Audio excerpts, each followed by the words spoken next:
Hello beautiful soul! Welcome back to my channel. This is my channel. I'm from Japan. Kabayan Sagittarius. This reading is for you. I miss you. Na-miss ko kayo. Sobrang busy ni ate. Pasensya na. Wala, habol tayo. 72 hours. Hindi ko na gawin muna ano yung iba, no? Kasi hindi na tayo makakahabol eh. Kaya magsi 72 hours. Timeless reading. June 2026, Sagittarius. Maraming salamat muna sa mga subscriber, new subscriber, cross-watcher. At sa mga bagong pasok dyan, welcome na welcome kayo sa bahay ni Ate Aimee. Sa mga nagpa-personal reading, marami ding salamat. Anak, kung gusto mo na energy mo lang talaga, gusto mo makuha natin, all the details is in description below or kumonek na kayo sa Facebook Messenger ko. Ilalagay ko dyan sa screen para hindi rin kayo ma-scam kasi may nanggagaya sa akin. No? General reading tayo. Vice versa. Ay, ang dami naman, ate. Kunin mo lang ang sayo at itapon ang hindi naman talaga sayo. Maaring vice versa. Energy mo, energy ng person mo, energy ng malapit sa puso mo. Kuha tayo ng iyong angels numbers. Nangyayari, or mangyayari pa lang. Use your own intuition. Lawakan nyo yung isipan. Gawin yung guide. Yung mga warning. Hindi yung negative, it's a warning. Ibig sabihin, huwag nyo isipin na negative yun, warning yun kasi gusto ni universe na mapabuti ang inyong path. Mapabuti ang inyong ganda. Mapabuti yung pat nyo. Di ba na-distract ako dun sa nakita ko. Mapabuti yung pat nyo.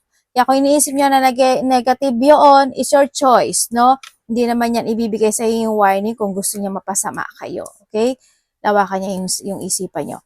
Meron kang 4, 14, 23, 26, 24, Pisces, Gemini, Virgo, Cancer. Maaring connected ka sa kanila or magkakaroon ka ng connection sa kanila. And also, we have the Libra. Okay. Okay. Sagittarius. Maaaring magkakaroon ka ng connection sa isang taong mas bata sa'yo, no? Siya ang kukonect sa'yo or ikaw ang kukonect sa kanya. Andito yung point na may mga positivity happen into your life. Kumbaga, there's a lack, no? There's a desire situation, maaring makakamit ng iba sa inyo. Andito yung luck, growth, achievement, also abundance, malaki man o maliit siyang abundance, but still be grateful and gratitude. Andito rin yung point na may mga, may pagtulong eh. Ibig sabihin, may taong hihingi ng tulong sa'yo or ikaw ang hihingi ng tulong. Basta may pagtulong situation, ako na nakikita. Andito rin yung point na higit pa sa hiling mo darating sa iba sa inyo. May darating na higit pa sa inaasahan mo darating siya. Mag-ingat na lang kayo kasi medyo may konting stress. Ako na nakikita sa iba sa inyo, may nagmamatsyag din. Medyo, hindi ko alam kung saan yung stressful mo. Basta may mga stress, ako nakita depletion o baka naman may mga pain ka na mararamdaman o sakit. Mag-ingat na lang kayo sa mga disease o mga sakit o kaya sa mga daga. Kung may hamster ka or mga daga, mga pupo nila, sa ihi nila, makagat kayo, ingat kayo, no? O basta mag-ingat kayo. Always ko naman sinasabi sa inyo yan. Andito rin yung point na, tulad na sabi ko kanina, mag-ingat kayo sa mga decision making na gagawin nyo kasi pwedeng magkakaroon kayo ng mga kamalian, no, na desisyon. May mga kamalian kasi ako nakikita sa iyo. Or nandito rin yung point na someone is wearing a mask. May taong nangliling lang, mangliling lang, o may pangliling lang. May taong hindi pwede pagkatiwalaan. May tao na makasarili or sakim, ganyan. Ako nakita. And then also, nasa bahay ka lang ba? Iba sa inyo, maaring resting time ka, holiday ka, naka-vacation ka, or pwedeng nasa bahay ka, may trabaho ka ba o wala, or pwede rin kasi iba sa inyo, isa sa bahay talaga yung trabaho nyo, di ba? Pwedeng naandun sa point na yon. Sa iba naman, ang nakikita ko dito is may tao na kasuspe-suspecha. Mararamdaman mo naman yun eh, kasi may nagmamatsyag eh. O may pagmamatsyag, no? O may taong kasuspe-suspecha. Mag-ingat ka na lang kayo, losing something valuable. Marami ibig sabihin ng losing something valuable ha. Yun, ipasok niya lang yung sarili mo. Sa iba dito is pagnanakaw. Marami rin ibig sabihin na pagnanakaw. Okay? Ipasok niya rin yung sarili niyo. And then, yung iba sa inyo is meron, parang may mga aaralin ka ba? May pinag-aaralan ka ba? Or may mga thirst of knowledge ka ba? Kasi may mga pagre-research ako nakita or kinakailangan maybe sa iba, sa inyo. Or pwede rin naman kasi na may tao na hinahanapan ka niya ng butas at nagre-research siya kung ano mga pwede niyang ibato pagdating sa'yo, yung mga ganong sitwasyon, ano. Kaya ingat-ingat kayo sa paligid nyo, ganyan. No, may mga ibon ba kayo? Aso, daga, pusa. Wala namang pusa ate.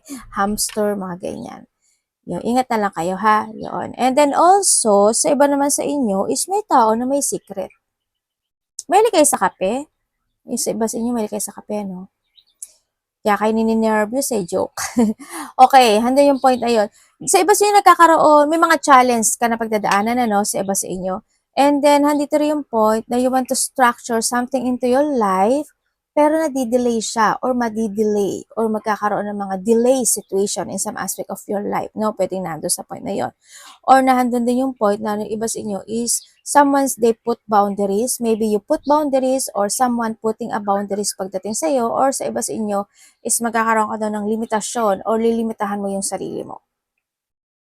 Or you need to put limitation in some aspect of your life, or nagkakaroon ka ng limitasyon. Pwedeng na doon sa, halimbawa, may mga gusto kang gawin pero nagkakaroon ka limitasyon kasi hindi mo pwedeng gawin, hindi pa sa ngayon, o hindi pa kinakailangan, o hindi mo pa kaya, or nagdadalawang isip ka, pwedeng na doon sa point na yon. Yun. Kaya medyo nagkakaroon ng delay, madidelay o pagpapaliban, pwedeng na doon sa point na yun, diba? Yun ang nakita ko sa iba sa inyo. Tingnan natin, maaaring nakakita ka ng mga repeating numbers or connected sa yung mga number na ito. Tandaan niyo palagi pag nakakita ka ng mga number, ibig sabihin, your angel guide is try to connect at may gusto siyang sabihin sa iyo. Okay? 1331, 200, 2323, the end of a cycle, also sa completion to, completion to, 1616. Congrats, ano? May mga situation na ma-overcome mo. Andito rin yung point na maaari makikilala mo yung iyong soulmate. Ang soulmate kasi is pwede ang kapatid mo, magulang mo, anak mo. Ang soulmate, ganun na. Yun. And then, may taong magbibigay sa'yo ng suporta or susuportahan mo, no? This is, completion. Ibig sabihin, may completion happen into your life, may magtatapos. Change of a cycle kasi ito. No? And may mga warning ha, ibig sabihin may mga warning. Mag-focus ka sa mga warning signs, sa mga red flags, sa mga paligid mo, ganyan. May karma din ako na nakikita dito, no? Ibig sabihin, good karma sa iba sa inyo. Completion and the end of cycle. Completion nito kasi 5 to, oh. Yan, di ba?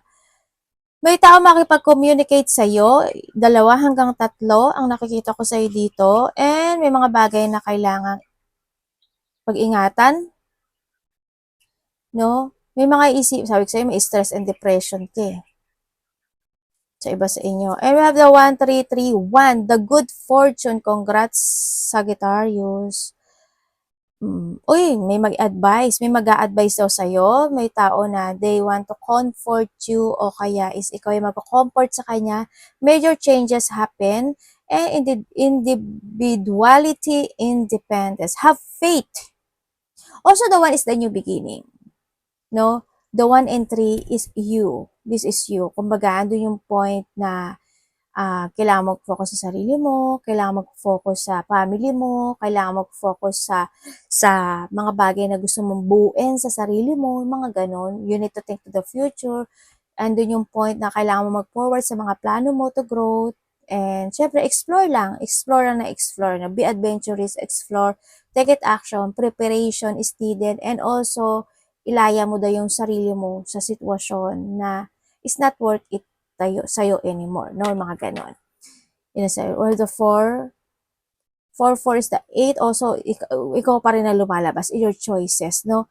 Yan ang sinasabi dito. Kailangan mong pumili or kailangan mong i-release talaga yung sarili mo sa isang bagay o sa isang sitwasyon mo sa buhay mo. Basta always have a mental strength, clear mind, and you need to take in control any situation onto your life. Have faith in your skills and talent as they are a tool that can provide you with a bright future. Oy, gamitin mo yung ano mo ha, yung ano mo, talent mo, yung skill o yung karunungan mo. A piece of good advice, a moment of enlightenment, or comforting message is on its way. May marireceive ka daw na ano, advice. Uy, may mag-a-advise sa'yo.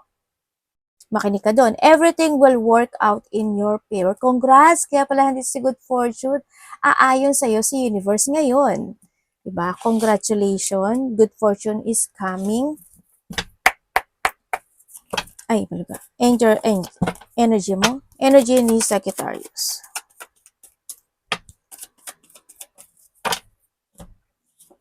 This a growth, ano? 1331 is a growth. Your energy.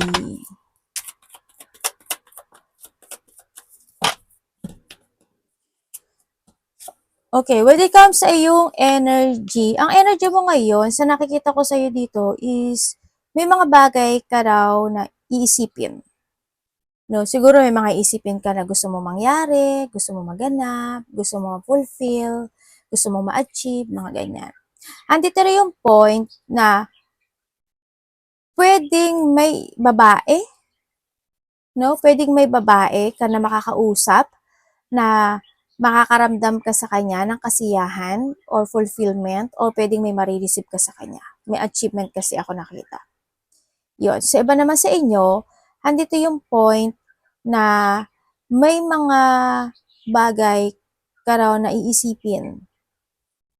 May mga bagay ka raw na iisipin na medyo mapuprostrate ka or pwedeng may makakausap ka na mapuprostrate ka o may mga bagay ka na isipin ha, yun. O kaya nandun ka sa point na may mga bagay ka daw na gusto mong desisyonan or may mga bagay ka na mas magiging aware ka this time, pwedeng nandun sa point na yun. Yun. O sa iba sa inyo, mas more ka mag-focus sa sarili mo this time. Pero iba sa inyo, you're in a painful situation. Hindi ko alam bakit pero handun yung painful situation, pwede nga may makakausap ka, may marireceive ka, pero hindi ka magre-react, tahimik ka lang, pero medyo stressful nga konti, o kaya is medyo makakaramdam ka lang ng painful, pwedeng nandun sa point. Pero dito rin naman si Ace of Cups, ibig sabihin, parang ma-stress ka man, hindi ganun kalaki. Parang you can control yourself, parang nandun sa point na yun. Yun na nakikita ko dito. Plus sila din yung happiness na nakikita ko sa dito, no? Yan.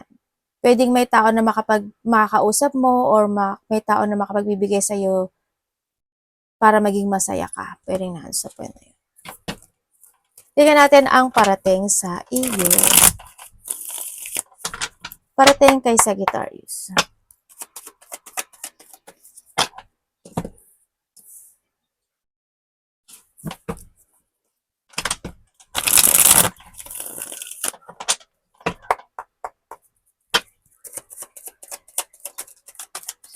Uy.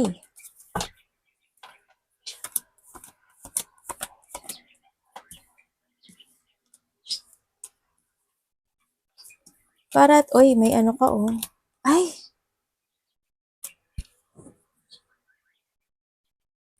Sabihin na naman, ate ang OA mo.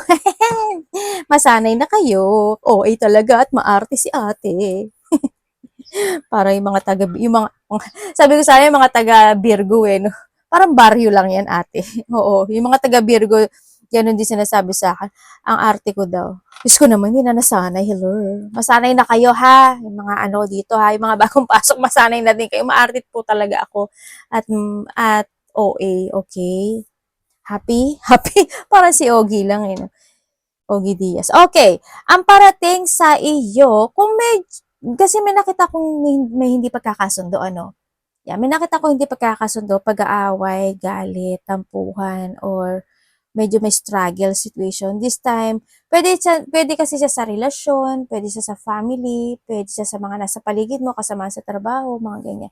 Pero nakita ko magkakaroon ng pagkakasundo or magkakaroon ng pagkababate or pwede rin naman na hindi ka na lang din magpapabattered, diba? O hindi ka na lang magpapastress dun sa sitwasyon sa iba sa inyo. Sa iba naman sa inyo, ang nakikita ko sa iyo is may tao may tao na magkakaroon ka ng open communication no? Taong malapit sa'yo. Yun ang nakita ko. Either kapamilya mo, karelasyon, or kasama sa trabaho. Yun. And then also, parating sa iyo,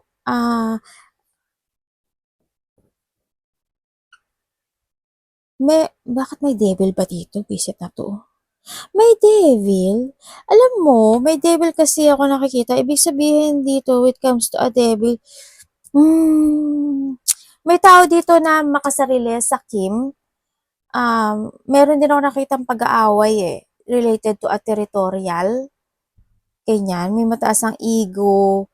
Tapos, andito rin yung point of conflict, mga tension, mga, ano ba dito?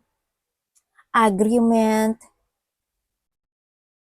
competition, para nakipag-compete siya, no? Tapos may nagmamatsyag din sa'yo, Sagittarius. Andito rin yung point na may mga situation na, we have the 7-7, no? Parang may stagnant ka o mapi-feeling stuck ka o stuck, trap, stagnant, something. Ako nakikita. Ganun. May tao dito na dishonest, liar, betrayal, manipulative, sinungaling talaga siya. Sinungaling, galit talaga si ate, no? Manipulative kasi siya, no, yung tao na to. Isa, dalawa, or tatlo, itong tao na to, no, sa iba. And then also is, kuhanin mo lang doon kung ilan man sila. And then also, it's more on dark kasi yung nakikita ko sa kanya, no? It's more on pagsisinungaling, ganyan. Parang magulo, ang gulo ng situation sa nakita ko sa'yo dito sa Sagittarius. Hindi ko alam kung sino tong tao na to. Medyo may gulo sitwasyon. Or nandun lang talaga yung mga struggle, no, na parating sa iyo or mga nangyayari na rin sa iba. Magkakaroon ka ng mga disappointment, sadness, may mga pag-iwas o paglayo ako nakikita sa iyo. Maybe this is you or someone. May mga rejection din, Yan na nakita ko, you're feeling stuck. Magkakaroon ka ng mga self-questioning sa sarili mo, no? May iba sa inyo, you're feeling bored o kaya ando talaga yung dissatisfaction, mga ganyan. Ako nakikita sa iyo. Alam mo, magkakaroon ka daw ng desisyon sa buhay. Pero ang nakikita ko sa dito, medyo hindi mo alam kung gagawin mo siya or hindi. Magsi-struggle ka kasi. May gusto kang desisyonan sa buhay. Kumbaga na, ay na ba to ate, nahuhulog. Pero hindi nag-struggle ka. Within the 3 days, 3 minutes, 3 hours, 3 days, 3 weeks, 3 months, there's a blessing coming sa'yo. Sa iba sa inyo is may mga bagong idea, may mga bagong opportunity na darating sa'yo. May nakita akong happy gathering, may mga pregnancy situation o kaya mapag-uusapan when it comes to a pregnancy o naiisip, may mga marriage situation din. Ako nakita, may ingat ka na lang sa mga tao na napaka-very toxic o sa sitwasyon na napaka-toxic, no? Ingat ka na lang, mag-trust ka rin sa intuition mo. Yun na nakikita ko sa dito. May travel ba kayo? Kasi iba sa inyo, maybe hindi nyo pag-uusap when it comes to traveling, may mga travel, malayo o malapit, mga ganyan. O kaya may taong kukonect sa iyo who is in a distance, nasa ibang bansa man siya, nasa baryo, nasa probinsya, mga ganyan. Tingnan natin ang dapat iwasan ni Sagittarius. May pag-iwas din. Dapat iwasan. Ay, ano ba yan? Tumatalampon.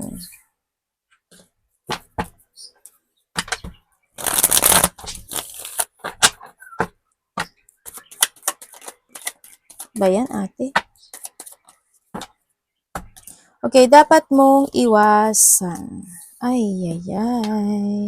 Okay, dapat mong iwas. Siguro pagdating sa sarili mo is kailangan mo bumitaw o lumaya sa isang sitwasyon sa buhay na it's not worth it, no? Yung para magsasayang ka lang ng oras, pointless, iwasan mo magkaroon ng mga pagpapaliban, lack of direction, and then iwasan mo rin na magsakripisyo ka sa isang bagay, isang sitwasyon na pointless. Parang walang katuturan o walang patutunguhan. Okay? Iwasan mo, syempre, yung pagdudahan yung sarili mo. o magkaroon ka ng limitasyon sa sarili mo na kaya mo namang gawin naman talaga lahat, no? Iwasan mo yung mga tao na mahilig mangninglang, may mga hidden pagdating sa'yo, o kaya mga panloloko, pandaraya, iwasan mo. Yan, iwasan mo yung ma-stuck ka talaga, ma-stagnant ka talaga, o yung maikaka-frustrate mo, mapanghinaan ka ng loob, iwasan mo yung magkaroon ka ng self-doubt, yung mag-regret ka sa mga nangyari na. Hindi mo naman kailangan mag-regret eh. Ang kailangan mo doon is matuto ka, no? Iwasan mo yung ma-hold ka ng nakaraan, iwasan mo yung mga bagay na, basta pag sa tingin mo hindi na worth it, sa tingin mo na kailangan mo mag-adjust, o sa tingin mo kailangan mong gawin at sa ayos yung bagay, gawin mo. Huwag mong lilimitahan yung sarili mo, no? Yan ang nakita ko dito. Kasi nasa sa'yo naman yung choice ng buhay eh. Ikaw rin naman mag-choice nun. Iwasan mo maghintay ka lang. Yung hintay ka lang ng hintay tapos wala namang progressing, maghihintay ka lang forever, wala kang action, ay, well, it's your choice. Nasa sa'yo yan, Sagittarius. Bahala ka sa buhay mo. Inaway si Sagittarius. Ate, relax, ate. O, di ba? Hindi, ano lang naman. Pero nasa sa'yo naman yan, dahil. O, di ba? Para lang matauhan kayo. Alam mo naman si ate, exaged ako talaga. No? Yan, iwasan mo, basta iwasan mo, no? Basta ang gawin mo pinaka-the best sa lahat, try until you succeed. Mag-forward ka sa mga plano mo, isipin mo kung paano ka mag-growth, be creative, mag-progress ka, mag-action ka, wag lang hihintay, no? Hindi naman, paano kung wala ka palang hinihintay? Isipin nyo rin maigi, ha? Mag-trust ka sa intuition mo. Tingnan natin ang iyong love, kapatid, anak, magulang, karelasyon, kaibigan, pamilya, love, Sagittarius. Be adventurous, Sagittarius.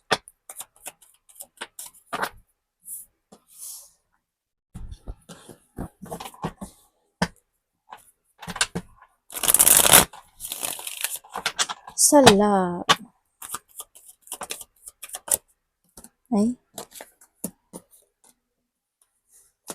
Ay, Sagittarius, meron pala ako idadagdag. Kasi dito meron ako nakikita na mako-confine. Hindi ko alam kung mako-confine siya, magpapa-check up, magpapa-doktor, maintenance, or basta something may doktor. Ganyan, ako nakita. Hindi nagdag ko lang. Kasi baka makalimutan ko.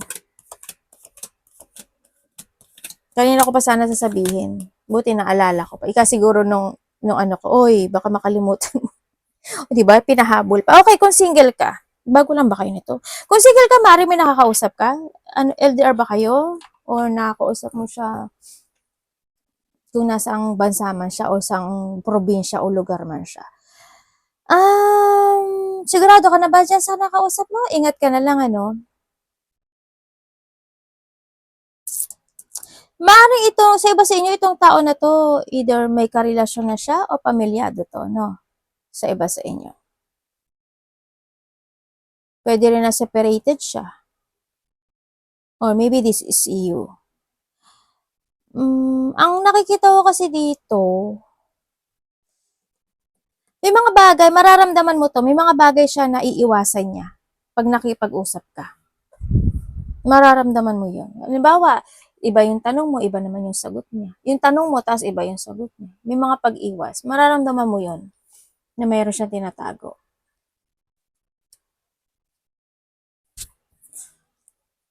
Okay, yung kumbaga hindi direct yung situation. Pero mararamdaman mo daw na you face, kasi bago, no? You feel peace, ganyan. Matalino to. Alam niya yung sasabihin niya. Alam niya paano ka ma-attract. Alam niya yung kiliti mo. Babae man ikaw o lalaki. Alam niya. As in. Ano to? Magaling to. Okay. Magaling magpaamo.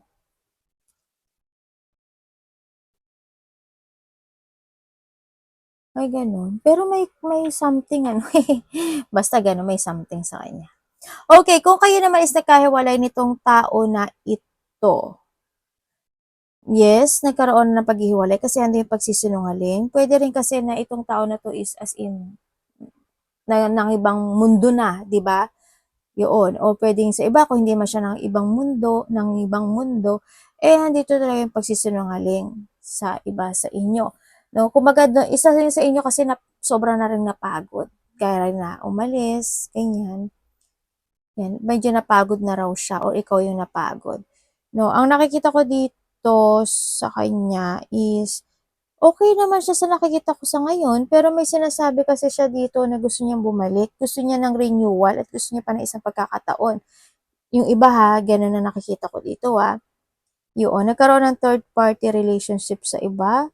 Dito sa sitwasyon na to is nagkakaroon siya ng, alam mo, nagkakaroon siya ng thinking about the situation na parang sinasabi niya na ikaw yung nagbigay ng happiness sa akin. Sa'yo ko naramdaman yung kasiyahan.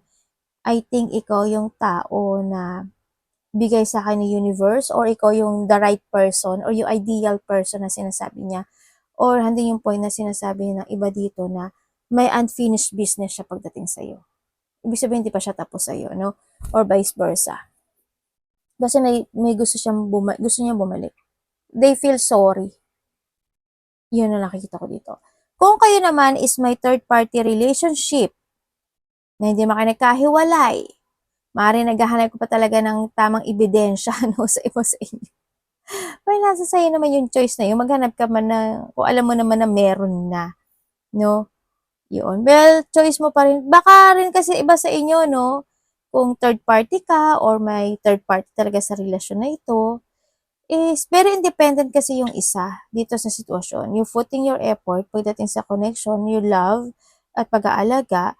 Yun nga lang kasi nagkaroon kasi ng attraction sa iba. Baka rin naman iba sa inyo kasi is pareho na rin kayo nagkakaroon ng attraction sa iba. Pwedeng nandun sa point na yun. Sa iba naman sa inyo is hando naman yung apology na marireceive mo sa tao na to or ikaw ito sa kanya. May apology ako nakikita. Kumbaga nandun yung pangaamo, baka amuhin ka. Kung wala naman kayong third party relationship, ang nakikita ko sa inyo dito, andun yung valuable person, andun yung pagbabalyo pagdating sa connection na ito. Pareho, maaring same age kayo no, nitong tao na ito sa iba sa inyo. Or maybe sa iba sa inyo, may dalawa kayong anak, isang anak. Kung wala naman, andun yung point na maaring bago lang ba kayo nito. Yan. Or sa iba, kung matagal na siguro kayo, ando yung, matagal man yan o luma, ando yung value ng connection na ito. Ando din yung point you try to control and balance this connection. Sinasabi niya na, you are my world, ikaw yung mundo niya. Andito yung point na baka nga long distance yung iba, andun yung happiness, yung longing, and yung stability pagdating sa connection. You feel peace pag kayo nag-uusap, no? Nagpuput naman din ng effort yung isa sa inyo or both of you, handun yung excitement, put effort, loving, and caring. May mga happiness ako na nakikita pagdating na parating sa inyong dalawa, no? Hindi ko alam kung anniversary nyo ba, may kasiyahan ba, may mga pregnancy situation ako na nakikita sa iba, o may mga pag-uusapan kayo related doon. Basta may mga happiness ako na nakikita sa iba sa inyo. May mga excitement and happiness. Pwede rin na may marireceive ka galing sa karelasyon mo or ikaw ang magbibigay nito. Yun. Yung iba lang, medyo sometimes hindi naman maaalis yung mga konting lihim, 'di ba? May mga lihim o may mga pagsisinungaling na magaganap, hindi maaalis yun. Natural kasi sa relasyon niyo. Baka hindi rin naman kasi ka worth it na sabihin pa sa'yo, 'di ba? Mga ganang sitwasyon. As long as nagkakaintindihan kayo, go. Ay, parang basa yung balikat ko ah. Parang may na, sabi ko na nga be. Hmm?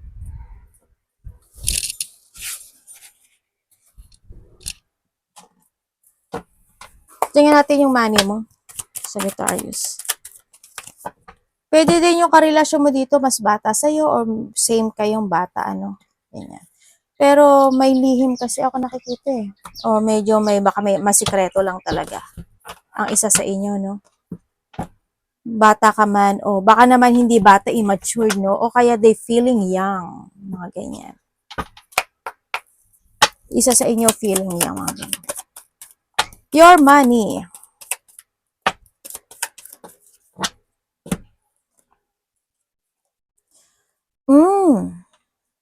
Talaga.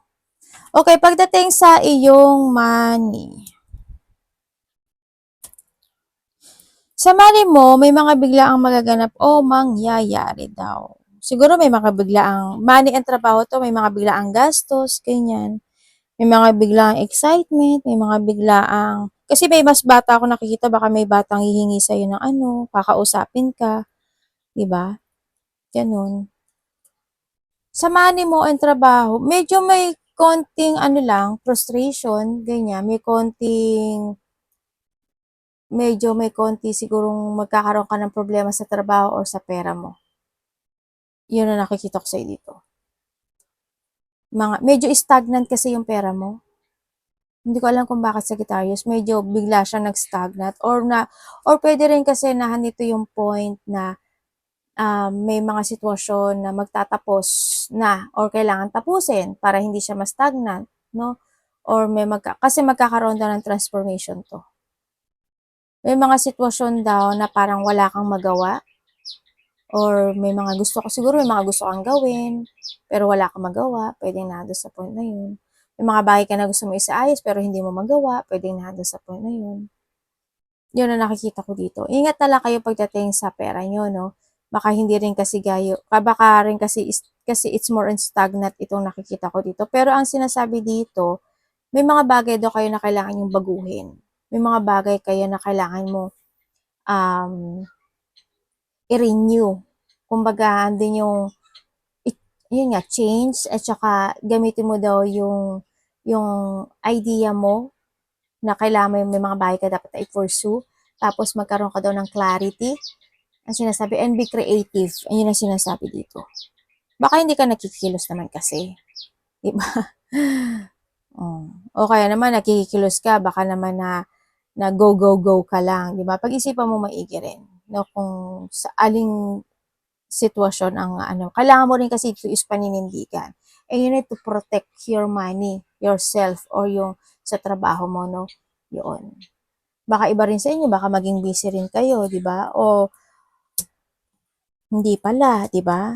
Sabay ka na, nagbago eh, no? Pero by the next month, magbabago yung cycle mo kasi mas magiging busy ka sa after June, July, August something, may mga konting pagbabago magaganap sa iyo pagdating sa trabaho at kaperahan. Yun ang nakikita ko sa iyo dito. Yun. Ingat na lang kayo pagdating sa pera, ha? Yun ang nakikita ko sa iyo. Tsaka magkikilos ka, be creative din, no? Yan. Merong magpapadental o kailangan niya na magpa-dental, magpa-cleaning, pagpa-dental, or someone who's connected sa iyo, baka kumonek siya sa iyo, mga ganyan. May nakita kasi akong ganun. Basta ingat na lang kayo sa pera nyo or sa trabaho nyo, medyo stagnant kasi yung nakikita ko sa iba. Magkakaroon daw ng mga delay eh. May mga delay situation pagdating sa pera or trabaho. Arigato namaste, God bless.